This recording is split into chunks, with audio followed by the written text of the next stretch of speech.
Halo teman-teman semua, rekan-rekan semua dimanapun berada, kembali lagi bersama saya di channel BJR Kreatif Puyuh. Dan di kesempatan video kali ini kembali lagi saya akan berbagi informasi tips ya teman-teman seputar dunia peternakan burung puyuh. Dan kesempatan ini langsung saja saya akan membahas ya tentang bagaimana setiap hari ya burung puyuh kita nih bertelur luar biasa ya. Ini banjir telur ya teman-teman. Ini banjir telur puyuh. Nah ini teman-teman ya, ini saya tunjukkan kepada teman-teman, ini punya saya semua ya teman-teman. Ini satu ruangan ya. Ini satu ruangan. Ini telurnya luar biasa teman-teman. Ini lagi banjir telur puyuh teman-teman. Nah kemudian teman-teman, nggak kalah penting adalah telurnya itu stabil ya teman-teman. Ini telurnya rata-rata semuanya bagus ya, tidak ada yang berwarna yang lain ya. Nah warna yang atau kerabang yang tipis tidak ada ya teman-teman. Ini semuanya bagus ya. Ini tingkat yang kedua, ini tingkat yang ketiga ya teman-teman. Ini saya tunjukkan. Nah ini teman-teman boleh lihat ya. Nah ini teman-teman rata-rata telurnya banyak ya teman-teman. Nah ini teman-teman, ini telurnya seperti ini ya. Nah ini setiap hari seperti ini teman-teman. Nah kemudian saya akan tunjukkan ya di kandang sebelah ya teman-teman. Ini sama juga ya teman-teman. Nah telurnya banyak ya. Saya akan tunjukkan di kandang sebelah, karena saya ada dua ruangan ya teman-teman, ada dua ruangan. Nah ini teman-teman, nah ini juga telurnya luar biasa ya. Ini lagi banjir telur ya teman-teman. Nah ini lihat teman-teman, nah ini telurnya. Nah ini teman-teman lihat telurnya luar biasa, dan semuanya berwarna normal ya, ukurannya juga normal, bagus ya teman-teman. Ini lihat, nah ini teman-teman, nah ini sangat banyak sekali telurnya teman-teman. Nah ini telurnya, nah ini luar biasa telurnya teman. Nah ya ini teman-teman, ini telurnya ya. Ini sebelahnya lagi, ini sebelahnya teman-teman. Jadi tidak ada rak yang sedikit ya telurnya, rata-rata banyak teman-teman ya. Ini luar biasa bertelurnya, sangat maksimal ya teman-teman. Ini sudah hampir mencapai 90% ya. Nah ini bertelurnya. Nah ini teman-teman lihat, setiap raknya penuh telur ya teman-teman. Nah ini, nah penuh telur ya teman-teman. Nah ini ya, ini setiap raknya penuh telur. Nah teman-teman boleh lihat ya. Nah teman-teman, mungkin bagi pemula ya masih ragu ya mau beternak puyuh, teman-teman jangan ragu-ragu ya teman-teman. Semuanya walaupun pemula, teman-teman juga bisa ya, burung puyuhnya atau ternaknya juga bisa seperti ini ya teman-teman. Nah tentu teman-teman ada prinsip-prinsip yang harus kita perhatikan ya dalam kita beternak burung puyuh ini ya. Nah teman-teman kita akan pelajari ya. Nah teman-teman, setelah saya beternak ya sekian tahun ya, kurang lebih 2 tahun ya teman. Ini saya kurang lebih baru 2 tahun ya teman-teman ya, 2 tahun teman-teman saya beternak ini. Dan ya maaf ya, saya kakak kandang sebelah lagi.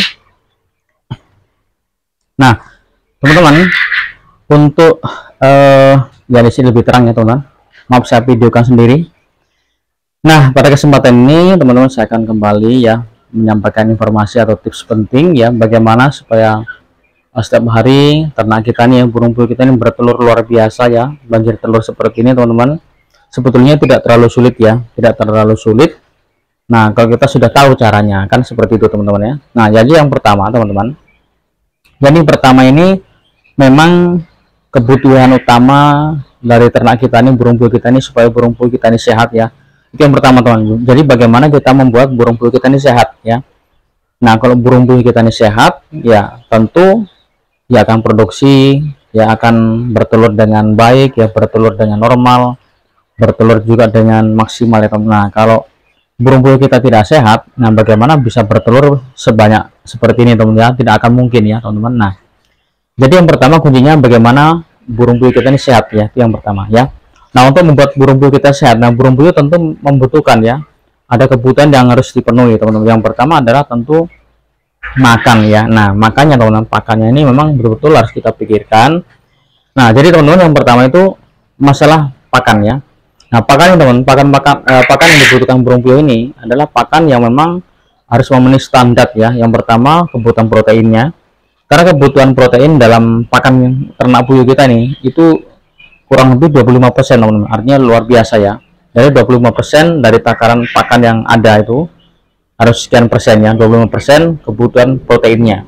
Kemudian juga ada seratnya teman, ada kebutuhan seratnya ya, seratnya kurang lebih itu bisa 5% ya, 5%an kurang lebih ya teman-teman untuk kebutuhan seratnya itu. Nah itu biasanya teman-teman itu ada di kandungan ya dedak ya, dedak padi ya. Mungkin teman-teman yang di kampung yang biasa giling padi, apalagi misalkan dedaknya dedak yang baru ya teman ya, kalau dedaknya baru itu bagus ya, fresh ya teman-teman. Nah kemudian itu bisa dicampurkan karena itu mengandung serat ya. Nah serat supaya itu memperlancar kotoran ya, jadi kotorannya kohinya itu lancar ya teman-teman, bagus ya kohinya itu bisa dari dedak ya, dedak halus ya, itu bisa campurkan. Nah teman-teman, yang langkah penting adalah yang berikutnya itu jangan pernah ganti merek pakannya. Nah teman-teman, makanya sebelum kita beternak cari informasi di lokasi kita, di sekitar kita ini jenis pakan apa ya. Sebetulnya semua jenis pakan boleh kita pakai ya, itu tergantung dari tempat kita masing-masing ya, kan beda-beda tempat, beda merek ya teman-teman ya. Mungkin ada yang pakai P100 ya, ada yang pakai yang jenis yang lain ya teman-teman. Saya pakai jenis ini ya, karena yang ada yang di tempat saya yang ada seperti ini teman-teman. Nah ini saya pakai ini ya, EH312 ini yang pakai. Nah ya ini saya belum pernah pakai yang lain ya, karena ini yang ada di tempat saya, jadi saya pakai ini ya. Maaf ya, saya tidak promosi ya, ini yang jelas saya pakai selama ini, pakai ini teman-teman ya. Jadi pakai EH312 ya untuk puyuh petelur ya. Nah jadi teman-teman itu ya, jadi kita nggak boleh gonta-ganti merek pakan karena itu sangat berpengaruh kepada produksi telur ya, atau kebiasaan burung kita ya, burung puyuh kita nih. Kalau ganti merek itu bisa stres ya, burung puyuh kita artinya tidak bisa bertelur maksimal ya teman-teman. Nah kemudian yang berikutnya adalah yang tidak kalah penting adalah teman-teman adalah suasana ya, suasana kandang kita ini memang betul-betul harus kita setting ya, suasana kandang kita ya teman-teman, betul-betul harus kita pikirkan. Nah setelah tadi kebutuhan makannya sudah aman ya, sudah terpenuhi, kita nggak gonta-ganti merek pakannya ya, pakannya tetap satu merek ya teman-teman. Jadi kalau gonta-ganti nanti tuh kita ya akan drop ya. Nah kemudian suasana kandangnya teman-teman, ini suasana kandangnya ada satu ruangan saya pakai teman-teman. Ini ruangannya seperti ini, bersih ya, tidak ada lalat ya teman-teman. Nah bersih. Dari kandang saya ini bebas lalat teman-teman. Nah bebas lalat ya. Kemudian penerangannya ya ini, nah penerangannya ya, ini saya siang pakai seng transparan ya. Ini ada seng transparan. Nah seperti ini teman ya, walaupun kandangnya sederhana, yang penting kandangnya bersih. Kemudian kotorannya ya kita bersihkan sesering mungkin ya. Kemudian kebutuhan air minumnya juga jangan sampai kurang ya teman-teman. Ini kebutuhan minumnya jangan sampai pernah kekurangan ya, ini harus bersih ya. Ini air minumnya selalu bersih ya teman. Nah ini tidak ada kotoran ya, memang bersih ya. Dari kebersihan tempat air minum, kebutuhan air minumnya itu semua terpenuhi. Kemudian masalah nutrisinya tadi ya, nutrisinya, kebutuhan proteinnya ya, protein teman-teman bisa ditambahkan ya. Jadi jangan pernah mengganggu komposisi pakan ya. Jadi kalau teman-teman, kalau yang mengandung karbohidrat ya untuk energi itu bisa dari tepung jagung ya, itu boleh juga ya teman, tepung jagung. Kalau untuk untuk seratnya ya bisa dari dedak. Kemudian kalau untuk membentuk ya cangkang telurnya ini bisa tambahkan tepung ikan ya, itu mengandung protein ini, bagus ya teman-teman ya. Nah itu ya, jadi kebutuhan burung puyuh kita nih ya untuk pakannya itu teman-teman kurang lebih itu 2.800 ya kalori per kilogramnya, itu yang dibutuhkan oleh burung puyuh kita ya. Jadi 2.800 sampai 2.900 kalori per kilogramnya untuk kebutuhan energi pada burung puyuh kita. Nah teman-teman, kalau itu bisa dipenuhi ya, maka teman-teman kena burung puyuhnya ya setiap hari akan banjir telur seperti ini teman-teman. Nah ini, nah seperti ini ya, tentu kita nggak akan rugi teman-teman ya. Nah ini, dan tempat saya ini teman-teman, kalau saya jual satu detailnya ini 500 rupiah ya, nggak tahu teman-teman, kalian menyesuaikan juga harga pakannya ya, dan harga pakan cukup tinggi ya. Jadi itu saja ya teman ya yang bisa saya bagikan ya, bagaimana burung puyuh kita ini bisa bertelur luar biasa ya setiap harinya. Itu tadi ya, jangan lupa kebutuhan nutrisi pakannya diperhatikan teman-teman ya. Kemudian komposisi pakannya, kandungannya itu ya, baik proteinnya, lemaknya, seratnya ya, itu semua ya, mengandung energi, itu karbohidratnya perlu dipenuhi ya. Kemudian juga bisa tambahkan vitamin ya, vitamin Untuk vitamin teman-teman, saya sudah lama nggak pakai menggunakan vitamin ya.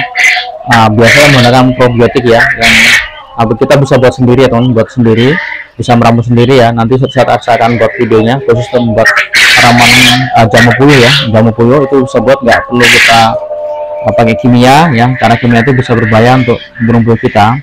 Tapi kalau untuk jenis ramuan jamu itu lebih bagus ya teman-teman. Kita akan buat seperti itu. Suatu saat nanti saya akan buat videonya ya, video khusus untuk membuat jamu puyuh ya.